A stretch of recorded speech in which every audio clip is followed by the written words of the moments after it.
Faisons un résumé des notions à connaître sur le PGCD de deux entiers relatifs.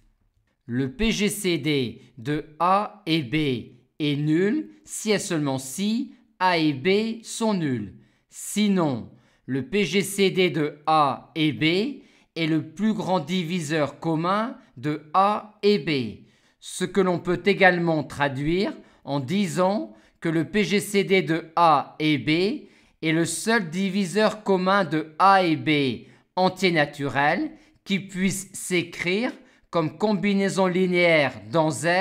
de A et B. On se rappellera également que les diviseurs communs de A et B sont exactement les diviseurs du PGCD de A et B.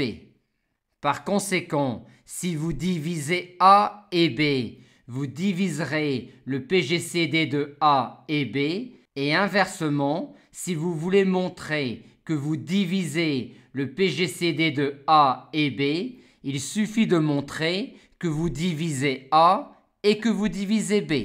Dans le même état d'esprit, rappelons que l'on est multiple commun de A et B si et seulement si on est multiple du PPCM de A et B.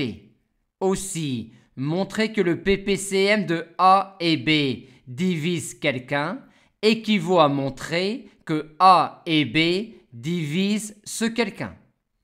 Quand on manipule le PGCD de A et B, on n'oubliera pas la propriété d'associativité, la propriété de multiplicativité, dont une conséquence est que si on met en facteur dans A et B le PGCD de A et B, on récupère deux entiers relatifs premiers entre eux.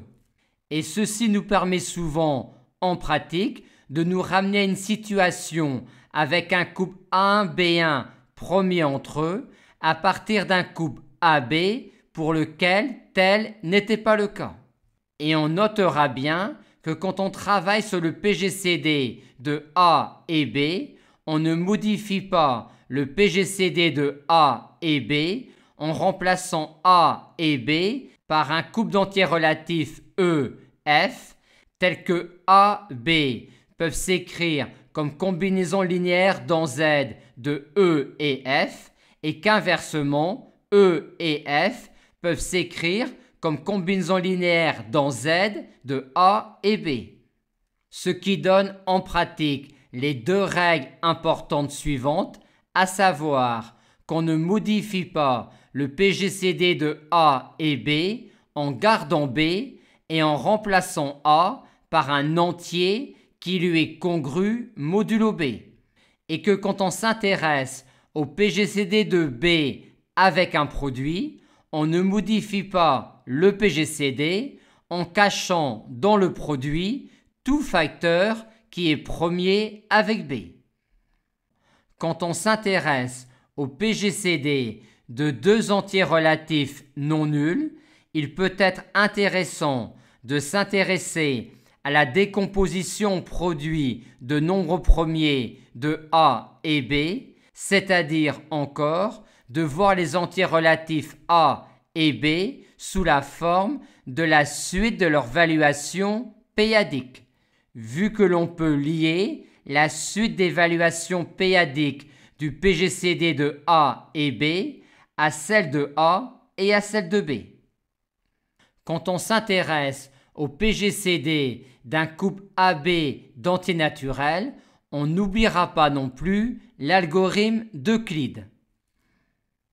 dont la remontée nous permet explicitement de déterminer un couple UV tel que le PGCD de A et B puisse s'écrire comme combinaison linéaire dans Z de A et B.